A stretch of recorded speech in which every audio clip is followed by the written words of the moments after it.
Hello, my name is Jenny Schuetz. I'll be your instructor for this course, Prospects for Zoning Reform. I'm a senior fellow at the Brookings Institution in Washington, D.C. My research focuses on housing markets and housing policies, particularly on the role of land use regulation in housing affordability, which is the topic of our class today. I teach in the urban planning program at Georgetown University and previously have taught at the University of Southern California and at City College of New York.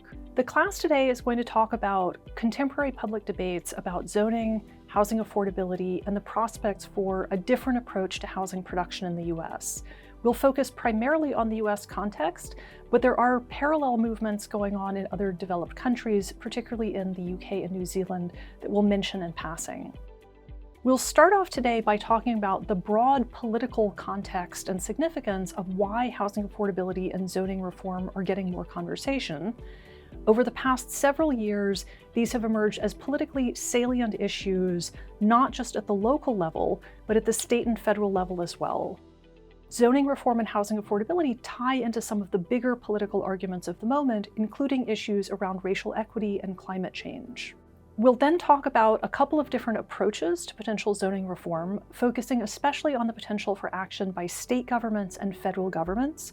In the past several years, both state and federal agencies have expressed more concern over housing supply and affordability and have started thinking about what an expanded role for those agencies might look like, which is quite different than the way we've handled things in the past. So we'll talk about the rationale for this, the toolkit, and some of the political forces going on.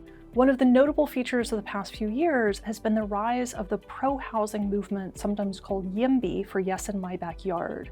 So there's been a widespread activity at the local level in particular of advocacy for more housing and for a different approach to housing production. There have been some notable political successes at the state and local level, but there are also deeply entrenched interests that are in favor of the status quo and are fighting very hard against any kinds of reforms.